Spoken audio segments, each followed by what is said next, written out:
11. školský veľtrh na Nevecke už pozná svojho víťaza. Firmou roka sa stala štvorica študentov nazvaná Laubirds so svojou zoznamovacou aplikáciou. Čím bola práve táto cvičná firma výnimočná? Odborná porota vyhodnotila prácu Emy, Tomáša, Sáry a Rebeky takmer v každej zo súťažných kategórií na jednotku.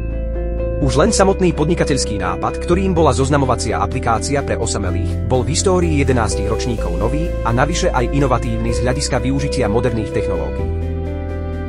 Pri tvorbe firemného brandu študenti mysleli na súlad vizuálnej stránky s predmetom podnikania. Preto si zvolili logo a farebnú škálu, ktorá evokuje nielen romantiku, ale aj dôveru v pozitívny výsledok. Láska na prvý štebot je slogan, ktorý dokonale dotvára identitu firmy, dá sa dobre použiť v marketingových materiáloch a zároveň je dostatočne zapamätateľný a neokúkaný. Silnou stránkou firmy je aj ich e-shop a katalóg. Po otvorení webovej stránky okamžite upútajú pozornosť fotografiou páru držiaceho sa za ruky pred modrým kostolíkom. Vďaka dobre sformulovanému uvítaciemu textu zákazník nadobudne dojem, že firme môže dôverovať. Odborná porota ocenila najmä to, že fotografie si študenti vytvárali či upravovali sami a nespoliehali sa na voľne dostupné databázy obrázkov na internete. Okrem hlavnej služby ponúka Laubird aj vlastný merch, pričom každý produkt má na sebe vytlačený charakteristický obrázok alebo písmená L a B.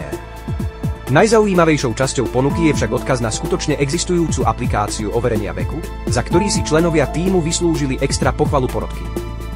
Študenti nezabudli ani na povinné zverejnenie obchodných, dodacích a platobných podmienok či registračných údajov o cvičnej firme. Bonusom navyše, ktorý rozhodol o vysokom hodnotení ich katalógu a elektronického obchodu, sú referencie zákazníkov a najčastejšie otázky a odpovede. Na prvý pohľad je najslabšou stránkou Laubird ich instagramový profil, ktorý obsahuje len niekoľko príspevkov. Tento handicap vyplýva z krátkeho obdobia, počas ktorého naše cvičné firmy fungujú, ale napriek tomu možno identifikovať medzi príspevkami marketingovú rozmanitosť. Nájdete tam napríklad súťaž o ceny či príspevky súvisiace so sviatkom svätého Valentína.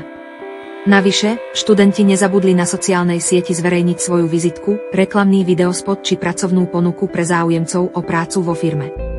Oceňujeme aj to, že boli na Instagrame aktívni aj počas školského veľtrhu a nezabudli sa pochváliť svojím úspechom aj neskôr, hoci to už nebolo povinné. Ich marketing na sociálnych sieťach bol skrátka pravidelný a navyše aj rôznorodý. Aj ku tvorbe scenára k reklamnému videospotu pristúpili členovia firmy veľmi tvorivo. Spôsob spracovania formou reportáže, v ktorej oslovili náhodných ľudí na ulici s otázkou, či sa cítia osamelí, vyžaduje asertivitu a istú dávku odvahy. Porote sa veľmi páčila aj pasáž, v ktorej zostrihali výsledky vyhľadávania kľúčového slova osamelý a následne ponúkli riešenie problému ponukou ich aplikácie. Jediným slabým miestom klipu je kameraman, ktorý pozabudol na odporúčaný spôsob nahrávania záberov na šírku.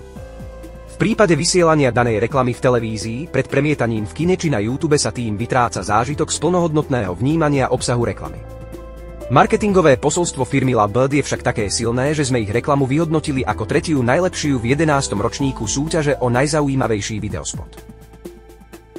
Ani prezentácia tímu z tejto zoznamovacej agentúry na samotnom veľtrhu nás nesklamala. Štvorica študentov ostala verná farbám svojej značky nielen oblečením, ale aj inštaláciou výstavného stánku a marketingovými materiálmi. Komunikácia členov tímu so zákazníkmi bola na vysokej úrovni a celkový dojem z ich vystupovania len utvrdil názor odbornej poroty na to, kto sa stane konečným víťazom 11. školského veľtrhu podnikateľských zručností na Nevecke. Cvičnej firme Laubird blahoželáme k oceneniu a ďakujeme za skvelú prácu počas celého roka.